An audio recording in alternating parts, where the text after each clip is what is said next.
이 눈에 아무 증거 아니 배어도 믿음만을 가지고서 늘 걸으며 이 귀에 아무 소리 아니 들려도 하나님의 약속 위에 서리라. 걸어가세 믿음 위에 서서 나가세 의심 버리고 걸어가세 믿음 위에 서서 눈과 귀에 아무 증거 없어도 이 눈이 보기에는 어떠하든지 이미 얻은 증거대로 늘 믿으며 이 맘에 의심 없이 살아갈 때에 우리 소원 주 안에서 이루리. 걸어가세 믿음 위에 서서 나가세 의심 버리고 걸어가세 믿음 위에 서서 눈과 귀에 아무 증거 없어도 주님의 거룩함을 두고 맹세한 주 하나님 아버지는 참 미쁘다. 그 귀한 모든 약속 믿는 자에게 능치 못할 무슨 일이 있을까. 걸어가세 믿음 위에 서서 나가세 의심 버리고 걸어가세 믿음 위에 서서 눈과 귀에 아무 증거 없어도. 사도신경으로 신앙 고백하시겠습니다.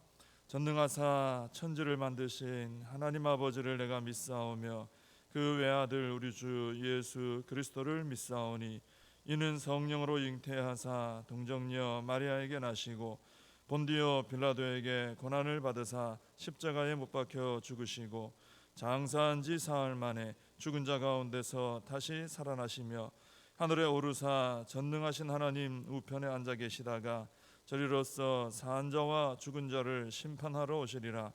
성령을 믿사오며 거룩한 공회와 성도가 서로 교통하는 것과 죄를 사하여 주시는 것과 몸이 다시 사는 것과 영원히 사는 것을 믿사옵나이다. 아멘. 스바냐서 3장입니다.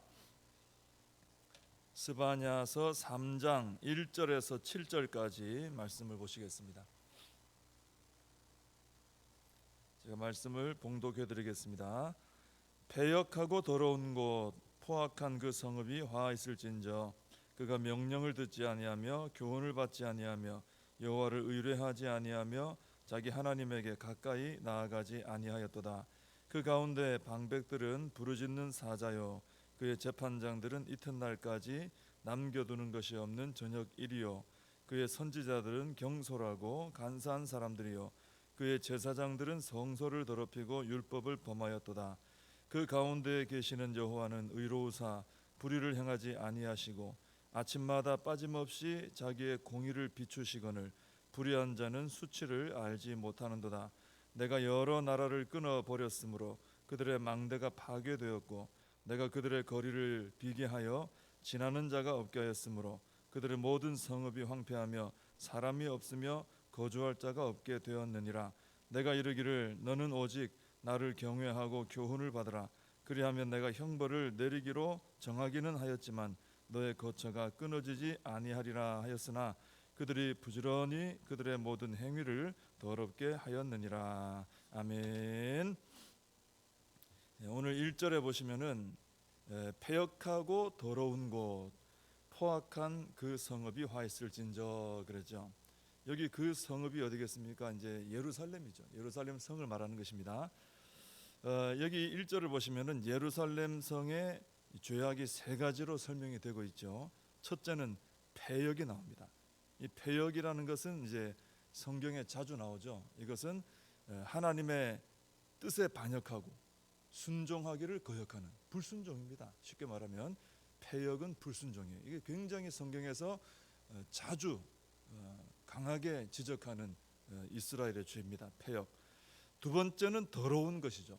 이 더럽다는 것은 이제 영적으로 더러워진 걸 말하는 것입니다. 우상을 숭배하면서 하나님 앞에서의 제사 의식에 있어서 불결해진 것. 우상 숭배하면서 그 모습 그대로 앞에 1장에서 봤죠. 그대로 그냥 하나님 앞에 나아가는 거예요. 해결하지도 않고 회개하지도 않고. 또 셋째는 포악한 것입니다. 이것은 예루살렘 성 안에 사는 사람들의 그 관계에 대한 말입니다. 포악하다, 거칠고 함부로 대하고 이런 거 아닙니까? 이 예루살렘 성에 있는 사람들은 특히나 이제 힘이 있는 사람들, 이런 사람들은 약한 사람들을 굉장히 좀 거칠게 대하고 무시하고 그 약한 사람들이 더 힘들도록 고통스럽도록 그렇게 대했다는 것이죠. 이 세 가지를 말하고 있습니다. 그래서 이 세 가지가 이제 유다 멸망의 이제 원인인 것이죠. 그래서 우리는 이 말씀을 통해서 우리는 패역하지 말아야 되겠다 하는 그런 결심을 해야 되는 거죠. 하나님, 저희들 패역하지 않기를 원합니다. 불순종을 벗어버리고 순종의 사람이 되겠습니다. 왜냐하면 이것이 이스라엘의 멸망의 원인 중에 첫 번째로 꼽는 거니까 패역을 주의해야 됩니다. 그리고 더러워지는 것도 피해야 되죠. 죄를 짓고도 아무렇지도 않게 우리가 사명을 감당한다든지 예배 자리에 나온다든지 그건 이제 하나님을 아주 만홀히 여기는 태도가 되는 것이죠. 그래서 우리가 철저하게 회개하고 정결하게 하고 거룩하게 살면서 우리 하나님 앞에 합당한 모습으로 나아가도록 해야 된다는 것이죠. 그리고 서로에게도 우리가 개인적으로 하나님 앞에 불순종하거나 또 더러워지면 안 되는 것처럼 서로 간에도 포악한 그런 모습이 되어서는 안 된다라는 것입니다. 특히나 이 예루살렘 성 사람들이, 지도자들이 약한 자들, 그죠?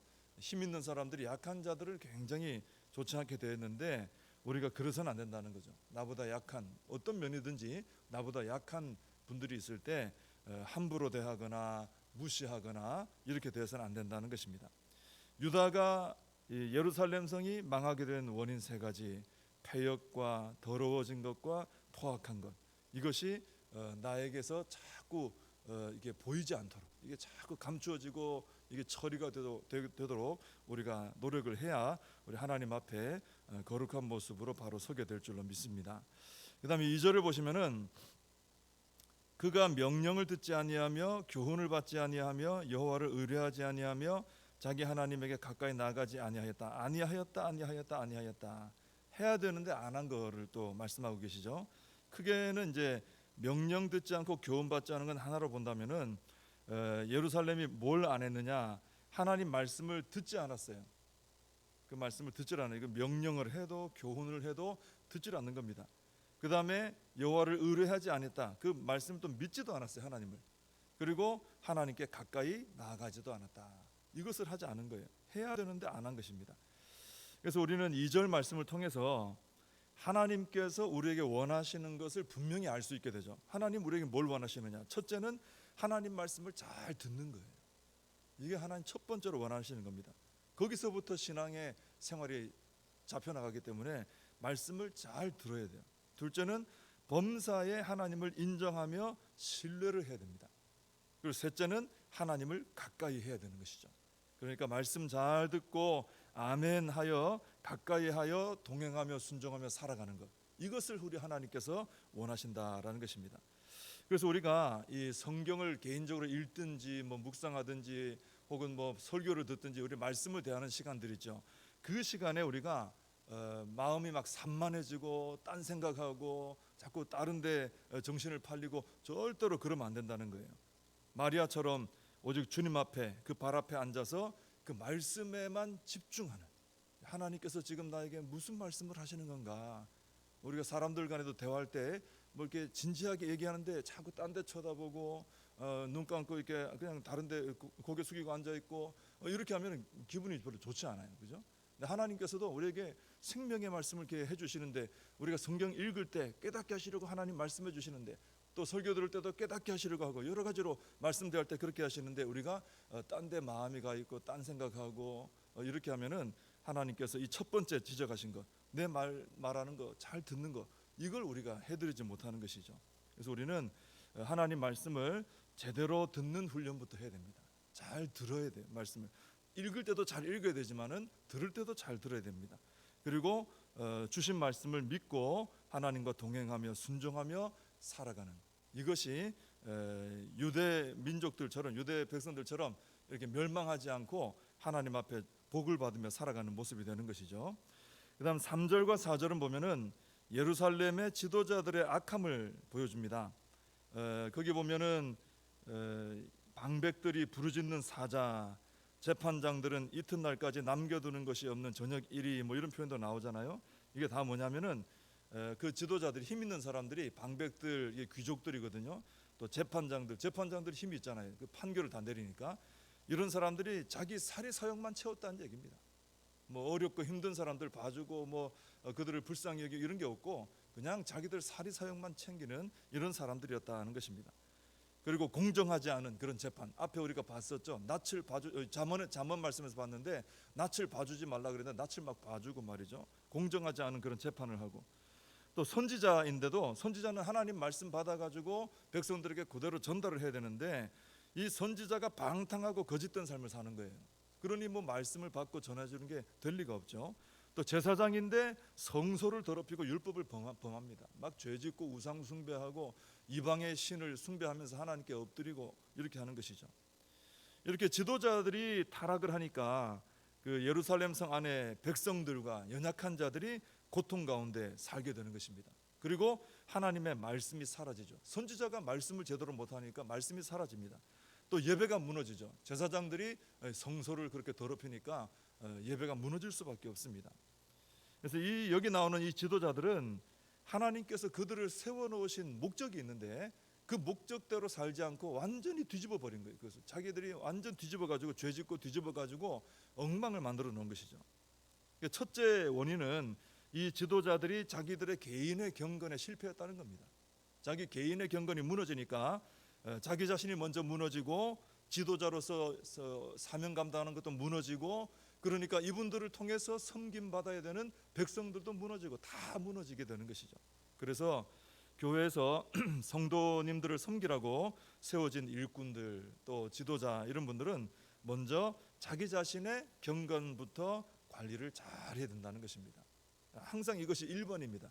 내가 충만해야지. 그죠? 내가 은혜가 충만하고 내 영이 살아있고 내가 날마다 하나님과 새로운 은혜를 경험하고 만나고 하나님 만나고 예수 생명으로 충만하고 그래야 나를 통해 또 영혼들이 살아나고 또 교회가 세워지는 이런 은혜가 있게 된다라는 것입니다. 그래서 첫 번째는 항상 나의 경건을 잘 유지하는 이게 참 중요합니다. 그 다음에 5절에 보면은 그 가운데 계시는 여호와는 의로우사 불의를 행하지 아니하시고 아침마다 빠짐없이 자기의 공의를 비추시거늘 불의한 자는 수치를 알지 못하는도다 그랬죠. 그 가운데 계시는 여호와, 그 가운데가 어딜까요? 바로 예루살렘이죠. 앞에서 말한 그 패역하고 더럽고 포악한 성읍 예루살렘입니다. 그렇게 타락한 예루살렘인데 그 가운데 하나님은 여전히 계시는 거예요. 여전히 찾아오시는 거예요. 그리고 모든 사람들이 다 불의를 행하고 있는데 우리 하나님은 여전히 의로우시면서 모두가 악을 행하며 살아가는데도 아침마다 어제나 오늘이나 내일이나 변함없이 우리 하나님은 찾아오셔서 공의의 빛을 비춰주시더라 하는 것입니다. 그러니까 예루살렘 성에 대부분의 사람들은 이때 타락했습니다. 다 타락해서 하나님께서 아침마다 신실하게 찾아오셔서 공의의 빛을 비춰주시는데 그 공의의 빛 비춰주시는 하나님 만나기만 하면 새로워지는데 그걸 안 하고 살았어요. 근데 우리가 어제 그제 계속 봤던 것처럼 그들 중에 남은 자들이 있었죠. 남은 자들, 그죠? 그 남은 자들은 여호와의 규례를 겸손히 따랐던 사람들, 그 소수의 사람들, 그 사람들은 이 신실하신 하나님, 아침마다 찾아오신 하나님을 새롭게 만나면서 하나님 의지하며 살아가고 있었다라는 것입니다. 그게 예루살렘 당시의 그 영적인 모습이에요. 하나님은 여전히 의로우시고 여전히 사랑하심으로 그들을 매일마다 찾아오셔서 공의의 빛을 비춰주시고 대부분은 그것을 무시하고 마음대로 죄짓고 살고, 근데 그 중에 남은 자들은 그 하나님을 가슴을 치면서 날마다 만나고 살아가더라 하는 것입니다. 지금도 보면은 세상이 영적으로 많이 어두워지지 않았습니까? 교회도 빛의 역할, 소금의 역할 많이 잃어버렸다 그런 얘기들을 하지 않습니까? 그러나 하나님은 여전히 아침마다 신실하신 하나님, 성실하신 하나님, 우리를 찾아오셔서 공의의 빛을 비춰주신다는 거예요.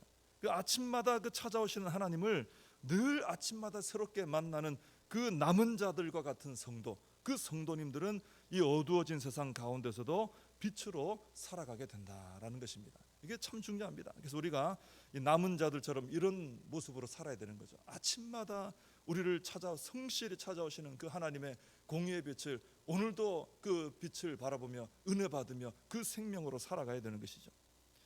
6절에서 하나님께서는 여러 나라들을 끊어버렸다, 그래서 그들이 폭삭 망해버렸다, 이런 얘기를 하시면서 7절에서 유대 민족들도 그렇게 될 건데 내가 다시 한번 기회를 주마 하시면서 지금이라도 하나님 경외하고 교훈 받으면 형벌 내리기로 결정은 했다만 뜻을 돌이켜주마, 이런 얘기를 하십니다. 그런데도 유대 민족은 이 하나님의 제안마저도 무시를 합니다. 7절 마지막에 보면은 그들이 부지런히 그들의 모든 행위를 더럽게 하였느니라. 그러니까 하나님께서 마지막으로 살 길을 제시하시는 거예요. 지금이라도 돌이키면 내 공의의 빛을 너희들이 받아들이면 내가 살려주마. 근데 유대 백성들은 그 말을 완전히 무시하고 그냥 땅에 고개를 숙이고 계속 그냥 더러운 죄만 짓고 이렇게 살아가고 있는 것이죠. 우리의 모습이 이런 모습이 되지 않기를 바랍니다. 죄에 깊이 빠져서 하나님의 말씀조차 안 들리면, 하나님이 계속 말씀해 주셔도 처음에는 좀 마음이 떨리고 이러면 안 되겠구나 하다가도 이게 습관이 깊어지면은 나중에 말씀해 주셔도 그냥 계속 죄 가운데 있는 거죠. 그런 모습이 되면 이 예루살렘 사람들처럼 되는 겁니다. 또 내 삶에 너무 바빠서 하나님 앞에 나아가는 시간조차 없어지면은 그러면 또 소망이 없는 삶이 되는 것이죠. 하나님께서 아침마다 찾아오셨어요. 이것은 아침마다 어디 가셨다 오신다는 게 아니라 우리가 날마다 하나님의 새로운 은혜에 체험할 수 있다는 얘기예요. 하나님 만날 수 있다는 얘기예요. 하나님께서 아침마다 찾아오셔서 우리에게 공의의 빛을 비춰주실 때, 지금도 비춰주고 계시는 거예요. 지금도 모든 성도님들에게 하나님 찾아오셔서 그 공의의 빛을 비춰주십니다. 근데 그때 우리가 하나님을 만나서 아침마다 새로운 하나님의 은혜 가운데 우리가 거하고 그 은혜로 나를 채우고 나를 변화시키고 새롭게 하고 그렇게 하고 은혜 가운데 거룩한 삶을 살아가야 된다는 것이죠. 아침마다 지금도 하나님 찾아오시는데 우리가 그 빛을 거부하고 살면은 이것은 소망이 없는 사람들이 된다 하는 것입니다. 우리 하나님의 신실하심을 우리가 믿고 그 하나님을 날마다 아침마다 만남으로 우리 거룩한 주의 백성으로 살아가야 할 줄로 믿습니다. 기도하겠습니다. 하나님 아버지 감사합니다. 오늘도 말씀을 통해서 예루살렘 성 대부분의 사람들이 그렇게 패역하고 참 하나님 앞에 악한 모습으로 살아가는데도 우리 하나님은 아침마다 신실하신 모습으로 찾아오셔서 공의의 빛을 비춰주시고 끝까지 그들에게 기회를 주시고 이끌어 주신 것을 보게 됩니다. 하나님 지금도 아침마다 우리 하나님 찾아오셔서 저희들에게 공의의 그 놀라운 영광스러운 빛을 비춰 주시는 줄로 믿습니다. 그 하나님의 빛 가운데 날마다 서게 하시고 그 하나님을 사모하며 그 하나님을 만나며 하나님의 생명의 빛으로 채움받아서 하루하루 거룩한 주의 백성의 삶을 살아갈 수 있게 하여 주시옵소서. 하나님 오늘 또 이 새벽에 또 귀한 우리 청소년들의 여름 사역을 위해서 귀한 예물로 영광 돌린 손길들이 있사오니 하나님 기쁘게 받아 주옵시고 예물을 통해 귀한 하나님의 역사가 있도록 축복하여 주시옵소서. 예수님의 이름으로 기도하옵나이다. 아멘. 주님 가르쳐 주신 기도로 예배를 마칩니다. 하늘에 계신 우리 아버지여, 이름이 거룩히 여김을 받으시오며 나라의 임하옵시며 뜻이 하늘에서 이룬 것 같이 땅에서도 이루어지이다. 오늘날 우리에게 일용할 양식을 주옵시고 우리가 우리에게 죄진 자를 사하여 준 것 같이 우리 죄를 사하여 주옵시고 우리를 시험에 들게 하지 마옵시고 다만 악에서 구하옵소서. 대개 나라와 권세와 영광이 아버지께 영원히 있사옵나이다. 아멘. 오늘 말씀 붙들고 함께 기도하시고 나라와 민족을 위해서 우리 교회와 다음 세대 또 이어지는 우리 중고등부 청년부 여름 사역을 위해서 우리 사명을 붙들고 기도하겠습니다.